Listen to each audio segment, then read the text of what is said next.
ሰላም ጤና ይስጥልኝ ውድ ቤተሰቦቼ እንዴት ናችሁ? ሰላም ናችሁ ወይ? እኔ ደህና ነኝ። እንግዲህ እኔ ብዙ ጊዜ አጋጣሚዎችን ሳገኝ ነው አንዳንድ ነገር የምነግራችሁ። ዛሬ ምንም ያልተዘጋጀሁበት ግን በአጋጣሚ ንስር ስለሚነስረኝ ለምን ስለ ንስር አንዳንድ ነገር አላችሁም ብዬ ነው። እና እኔ ለብዙ ዓመት ይነስረኛል ከልጅነቴ ጀምሮ። ይኸው እንደምታዩኝ ግን ጤነኛ ነኝ፣ ምንም ችግር የለብኝም። እና ንስርን በጣም አግዝፋችሁ ወይም ደግሞ እንደ ትልቅ በሽታ አድርጋችሁ የምትወስዱ ሰዎች ከዚህ መታቀብ አለባችሁ። ምክንያቱም ምርመራ ማድረግ ይመከራል። ግን ምርመራ ካደረጋችሁ በኋላ ዝም ብሎ ከሆነ የሚነስራችሁ በጭንቅላታችሁ ውስጥ ካንሰር ሴል ወይም ደግሞ ቱሞር ሴል ከሌለ በስተቀር ብዙ ጊዜ የሚነስረን ንስር አገልግሎት ሰጥቶ የተመለሰ ደም ስለሆነ፣ በሰውነታችን ውስጥ አገልግሎትን ጨርሶ የሚመጣ ደም ስለሆነ ብዙ ጊዜ መስጋት የለባችሁም። ደም ወደ ሰውነታችን የሚያደርሳቸው ብዙ ንጥረ ነገሮች አሉ።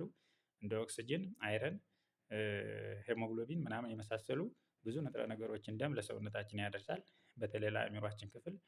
በዚህን ሰዓት ወደዛ የሚሄደው ደም ስላልሆነ ወይም ደግሞ እነዚህን ኒውትሪየንቶች ሰጥቶ የሚመለስ ደም ነው በብዛት የሚፈሰው እና ይህ ምን ይባላል? ዲኦክሲጂኔትድ ብለድ ይባላል። ዲኦክሲጂኔትድ ማለት ኦክሲጂን ያልያዘ ኒውትሪየንት ያልያዘ ደም ስለሆነ ብዙ ጊዜ መስጋት የለብንም።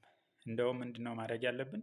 ንስር በሚነስረን ሰዓት ተመርምረን ኖርማል ከሆነን ልክ ንስሩ ብዙ ጊዜ የሚፈሰን ከሆነ ስለ ንስሩ አፈሳሰስ ነው ማውራት ያለብን። ምክንያቱም ንስሩ በስነ ስርዓት ካልፈሰሰ ወደ ውጭ ካልወጣ ተመልሶ ሴሉ አኮሙሌት በመሆኑ ወይም ደግሞ በመርጋት ሌላ ካንሰር ሴል ሊፈጥር ስለሚችል በስነ ስርዓት እንዲፈስ ማድረግ አለብን።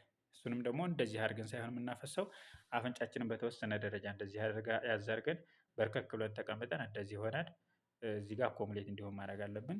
ከዛ መጨረሻ ላይ ተቆመልን በኋላ የያዝነውን ለቀን አኮሙሌት የሆነም ደግሞ የረጋውን አስወርደን አፍንጫችንን ታጥበን ንጹህ አየር አለበት ቦታ ተረጋግተን መቀመጥ መቻል አለብን። እና የንስር ደም መፍሰስ አለበት። ካልፈሰሰ እንደዚህ ቀና ብለን ወደኋላ የምንመልሰው ከሆነ ብዙ ጊዜ ሌላ ሴል በመፍጠር ወይም ደግሞ ያልተፈለገ ቱሞር ወይም ደግሞ እባጭ ወይም ደግሞ ሴል ካንሰር ሴል በመፍጠር ሌላ ኬዝ ሊያመጣ ስለሚችል ያን ያክል መጨናነቅ የለብንም። ወደኋላም ሆነን እንደዚህ አድርገን ወደ ጭንቅላታችን እንዲመለስ ማድረግ የለብንም። በርከክ ብለን ልክ እንደዚህ አድርገን ከቻልን ደግሞ ግንባራችንን በንጹህ ውሃ ባለው ጨርቅ ነካ ነካ እያደረግን ልክ እዚህ አካባቢ ቆሞ መጨረሻ ላይ እንዲፈስ ማድረግ መቻል አለብን ነው። ምናልባት እኔ አሁን እንደዚህ አድርጌው ይዤው ነው የቆየሁት። አሁን አሳየን ካላችሁኝ ላሳያችሁ።